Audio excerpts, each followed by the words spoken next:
They didn't start calling her Mirror Girl on the first day. At first, she was just the quiet transfer student who avoided eye contact and chose the desk closest to the window. But by the end of the week, the nickname stuck. Because wherever something ugly happened, a reflection followed. Northbridge High wasn't the worst school in the district. It just wasn't a kind one. Cruelty here wasn't loud and dramatic, it was subtle, calculated. A laugh that lingered a second too long. A whisper timed perfectly as someone walked past. A phone camera angled just slightly enough to ruin someone's day. And the worst part, most of the damage never left bruises, it left silence. On Monday morning, the principal's voice cracked through the intercom. Due to multiple incidents that have recently gained traction online, the district board will be conducting a behavioral review of Northbridge High. Continued misconduct may result in permanent closure. The word closure didn't feel real at first. Schools didn't just disappear, but by third period, the rumors were everywhere. Teachers huddled in corners. Parents flooded the office with calls. Students checked transfer policies during lunch. Except for Grayson Hale, he leaned back in his chair like none of it concerned him. Grayson used to care. Last year, he was the face of every leadership program.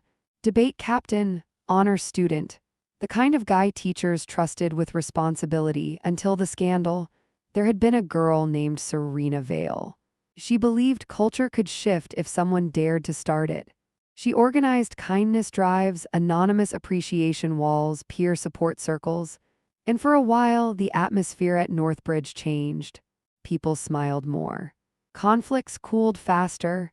Grayson stood beside her during assemblies, backing every speech she gave. He believed her. Then an old video surfaced.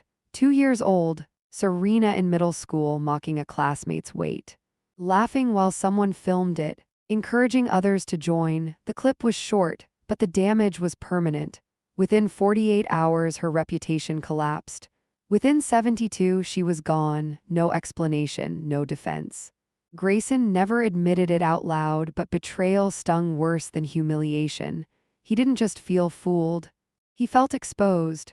So when the school started spiraling again, he stopped trying to hold it together. If people were fake anyway, why fight for them? That same week, the new girl arrived. Lena Mercer, no dramatic entrance, no tragic backstory announcement, just a quiet presence. She didn't dress to stand out. Didn't try to blend in either. She observed. Carefully. By Wednesday, something unusual started happening. A sophomore who had been targeted in a group chat found a printed screenshot of the messages taped inside her locker. Underneath it, written neatly in black ink, "This isn't strength, it's insecurity." No signature, no threats, just exposure. Later that afternoon, a senior who had anonymously posted a humiliating photo discovered a mirror taped to his desk. Across the top edge, written in silver marker, "Look closer."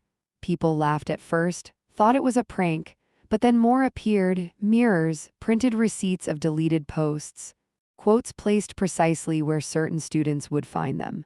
The messages didn't attack, they revealed, and that made them uncomfortable. By Friday, whispers started. "Who's doing this?" It's like someone's watching everything. Some freak with a justice complex. That's when someone joked, "It's like the school has its own mirror." The name stuck. Mirror Girl? Grayson found his first one in the locker room, a folded sheet of paper tucked inside his gym bag. He almost ignored it. Almost. He unfolded it slowly. It was a screenshot of a comment, his comment. Under a freshman's presentation video. "Embarrassing, maybe public speaking isn't for everyone." He remembered typing it, didn't think twice. Under the screenshot, only one sentence, "You used to build people up." His jaw tightened. He crumpled the page and tossed it into the trash. But the words didn't disappear. Across campus, tension shifted. Students who usually thrived on spectacle became cautious. Phones stayed lower, group chats quieted. Someone was paying attention, and not in a way that could be bullied into silence. Meanwhile, the district board confirmed an emergency assembly for the following Tuesday. If behavior didn't improve immediately, Northbridge would shut down before the semester ended. For some students, it meant inconvenience. For others, it meant disaster. Athletic scholarships depended on school records, teachers depended on contracts, and for a few, it was the only stable place they had. Lena sat alone in the library after school, flipping through a worn notebook. She wasn't smiling, wasn't plotting either, just thinking. When the librarian announced closing time, Lena carefully slipped something between the pages of a returned book before placing it on the cart. Subtle, precise. The next morning, that same book ended up in Grayson's hands for a research assignment. He didn't notice the extra weight until it slid onto the floor. A small square mirror, clean, uncracked, on the back 3 words. Still time left? He stared at his reflection longer than he intended. For a second, he didn't see arrogance. He didn't see anger. He saw someone tired. That unsettled him more than any accusation could. The emergency assembly was scheduled for Tuesday morning, and by the time students filled the auditorium, the air felt heavier than usual. Conversations were muted, movements restrained, like everyone sensed they were being measured. On stage stood Principal Everett and 2 members of the district board. Their expressions carried the kind of disappointment that didn't need volume to be understood. "We are not here to threaten you," the superintendent began, voice steady but cold. "We are here because this school has developed a pattern: bullying, harassment, public humiliation recorded and distributed for entertainment. If immediate change is not demonstrated, Northbridge High will close at the end of this month." Grayson almost laughed. Hope, that was an abstract concept in a place like this. Then he saw her, Lena Mercer, sitting near the front, notebook closed, staring straight ahead with that same unnerving calm. No scarf today, her hair loose, nothing hidden. Her presence alone drew focus, and he realized, not for the first time, that she commanded attention without even trying. Students whispered her nickname under their breath. "Mirror Girl." Some tried to mock, some tried to dismiss. But everyone watched. Lena stood. The room went silent. She didn't approach the stage. She didn't shout. She simply walked to the center of the floor, hands folded, shoulders squared. Her gaze swept over the students. "I know what some of you think about me," she began, voice steady, carrying across the auditorium with an unexpected warmth. "I know what the video said. I know the mistakes I made. I know the people I hurt, and I know some of you will never forgive me." Her eyes found Grayson's. He felt exposed without anyone touching him. "But here's what I've learned," she continued. "Mistakes don't define us. Only our choices moving forward do. I've been called hypocrite, liar, coward. I've disappeared because I couldn't face the consequences.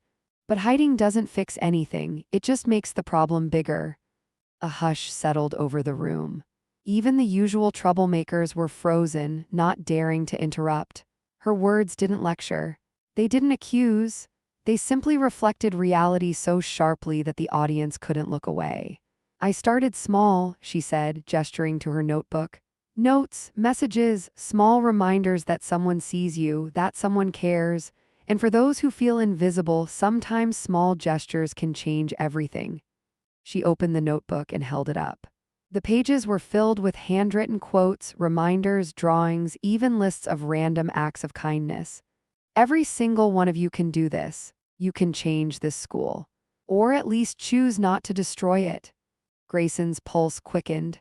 He remembered the mirrors, the notes, the timeline. He remembered the nights when he had crumpled paper after paper in anger, only to realize the messages weren't attacks, they were invitations. To be better, to face himself. A voice called from the back. Mason, defiant as ever, sneered, "And what? One girl fixes everything? You think we care about notes?" Lena's gaze didn't waver. "No, one girl doesn't fix everything. But one person who chooses to act instead of complain, that person can start a ripple. Ripples can become waves. Waves can change the shore." Her voice softened. "Even if you've done wrong, even if the world thinks you're broken, you can choose to rebuild." The murmurs started. Quiet at first, then growing. Students exchanged glances. Some ashamed, some inspired. Teachers exhaled. Principal Everett's shoulders relaxed slightly, and then Grayson felt it, the stirring of something he hadn't acknowledged in months. Responsibility, accountability, maybe even redemption.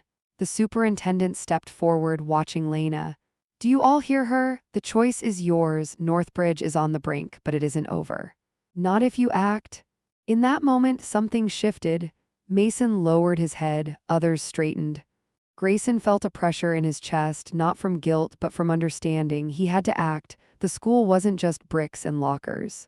It was every student, every teacher, every life that had been shaped by this place. He looked around. The usual hierarchy seemed to blur. The athletes, the influencers, the silent majority, the overlooked, they were all present.